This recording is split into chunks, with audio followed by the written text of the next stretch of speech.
George Bernard Shaw said something that I thought was worth bringing to your attention because I think it is quite profound. He says, progress is impossible without change.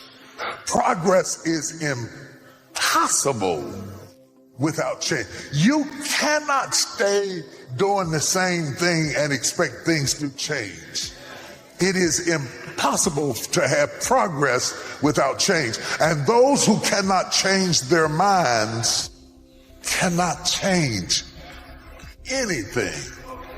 The profundity of their statement is quite profound because the reverse is also true. If those who cannot change their mind cannot change anything, those who can change their mind can change everything. Then the profundity of the thought is centered around the thought, I have spent too much energy, Dexter, trying to change other people's minds, trying to convince them of my motives and my thought and that how they thought about me was wrong. I didn't realize that their decision didn't alter my destiny. You don't have to like me for me to be blessed. You don't have to like me in order for me to be successful. You don't have to agree with me in order for me to succeed. Why have I expended more energy in changing their mind when I should have spent energy changing my mind? For as a man thinketh in his heart, so is he. Not as society thinketh, as a man thinketh in his heart, so is he. I did not realize that the power was in my own mind. I did not pay attention to the verses that in the scriptures where it says, it is with the mind that we serve the Lord. I didn't recognize that the weapons of our warfare are not carnal, but mighty through God for the pulling down of strongholds, casting down imaginations, and every high thing that exalteth itself against the knowledge of God, and bringeth every thought into captivity unto the obedience of Christ. I didn't realize that my mind is the battleground, that I got a devil on one shoulder and an angel on the other, and that they're fighting to control my mind, and that my mind is the battleground because it is the fertile ground from which creativity is incubated. That I need thought time, that I need quiet time, that I need leave me alone time, that I need to shut off my phone and shut off my TV set and not answer my phone and sit down in a hot tub of water and lay back with a rag over my face and think myself clear, that I can think myself well, that I can think myself heal, that I have the power within myself to change things around me by changing things within me.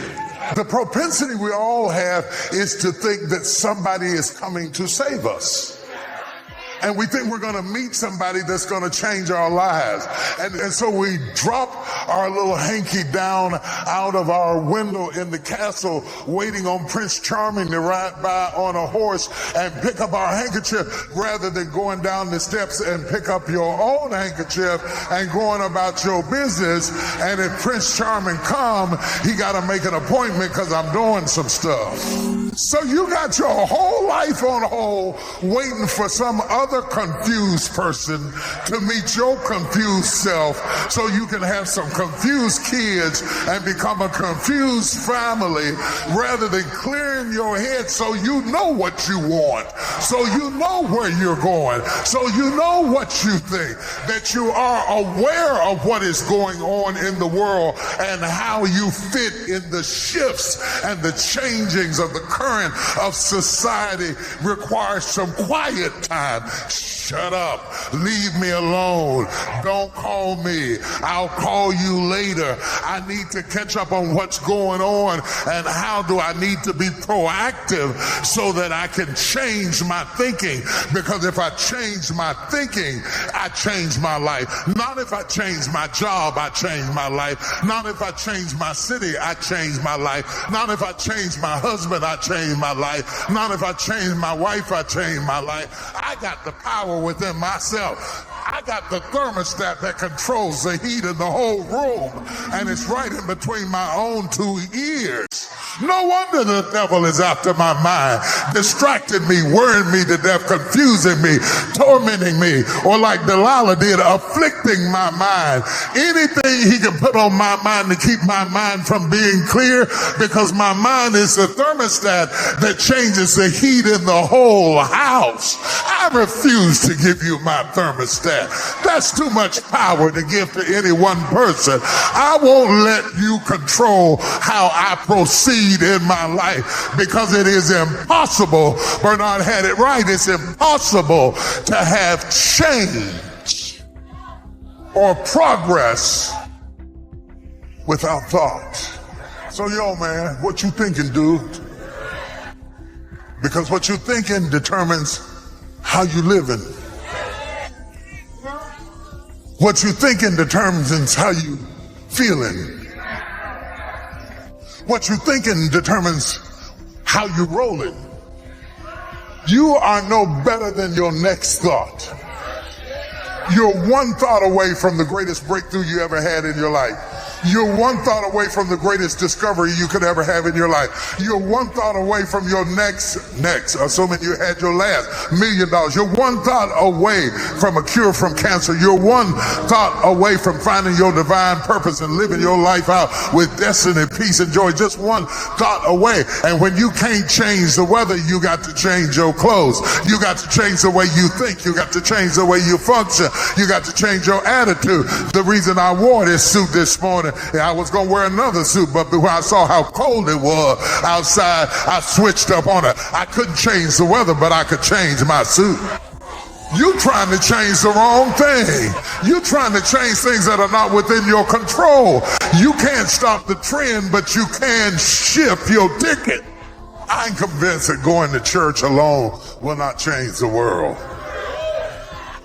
Worse still, it may not change our own world. We're living in a crucial time in history where truth is being cannibalized by opinion. See, science is supposed to be based on facts. Math is based on facts. I don't care what color you are. I don't care what class you are. 2 + 2 will always be 4.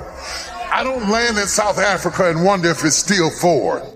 Facts.